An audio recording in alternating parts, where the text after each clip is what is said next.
दोस्तों, आज मैं गणेश भगवान की एक अद्भुत कहानी सुनाने जा रही हूँ।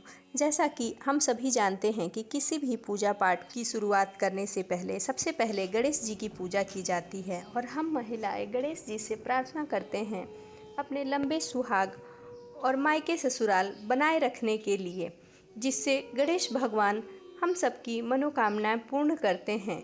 आइए जानते हैं गणेश जी की सुहाग और भाई की लंबी आयु देने वाली व्रत कथा। एक समय की बात है। एक गांव में एक भाई बहन रहते थे।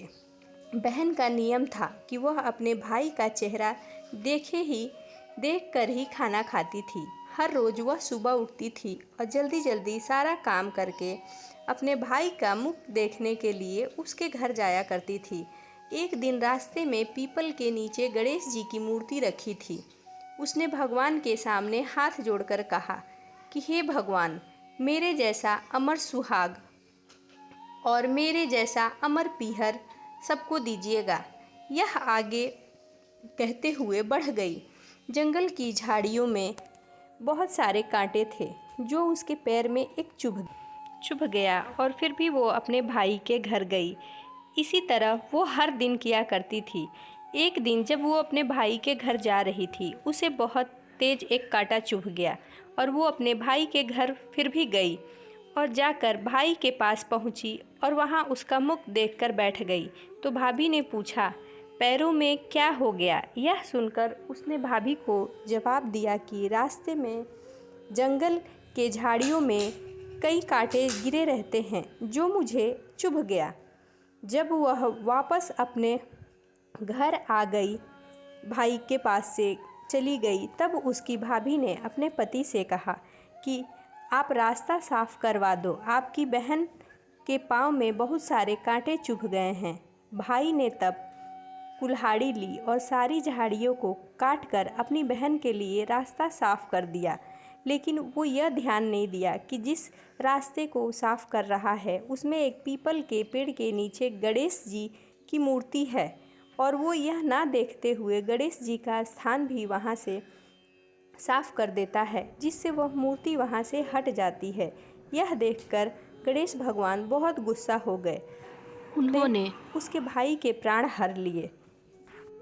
लोग अंतिम संस्कार के लिए जब भाई को ले जा रहे थे, तब उसकी भाभी रोते हुए उन लोगों से कही कि थोड़ी देर रुक जाओ, उनकी बहन आने वाली है। वह अपने भाई का मुख देखे बिना नहीं रह सकती, उसका यह नियम है। तब लोगों ने कहा, आज तो देख लेगी, पर कल से कैसे रहेगी? रोज दिन की तरह बहन अपने भाई का मुख देखने के लिए जंगल के रास्ते से निकली। तब जंगल में उसने देखा कि सारा रास्ता तो साफ हो गया है, लेकिन जब वह आगे बढ़ी तो उसने देखा कि सिद्धि विनायक भी वहाँ से हट गए हैं।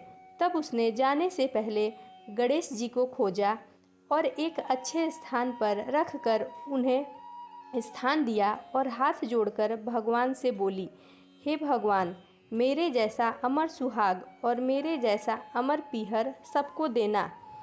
और ऐसा बोलकर फिर वो आगे बढ़ने लगी।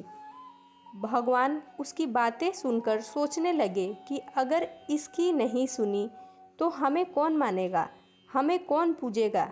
तब सिद्धि विनायक ने उसे आवाज़ दी, बेटी, इस खेजड़ी की 7 पत्तियां लेकर जा और उसे कच्चे दूध में घोलकर भाई के ऊपर छींटा मार देना, वह उठकर बैठ जाएगा। यह सुनकर जब बहन पीछे मुड़ी तो वहाँ कोई नहीं था। फिर वह सोचने लगी कि यह कौन बोला है। तब भी उसने सोचा कि जैसा मैंने सुना है मैं वैसा ही कर लेती हूँ। फिर वह खेजड़ी की 7 पत्तियों को तोड़ी और उसे लेकर अपने भाई के घर पहुँची। उसने वहाँ देखा कि कई लोग बैठे हुए हैं और उसकी भाभी रो रही है और भाई की लाश रखी हुई है। उसका तो दिल दहल गया। तब भी उसने हिम्मत नहीं हारी और उसने उन 7 पत्तियों बताए हुए नियम के तहत भाई के ऊपर इस्तेमाल किया। ऐसा भाई के ऊपर छींटा मारते ही तब उसका भाई उठकर बैठ गया।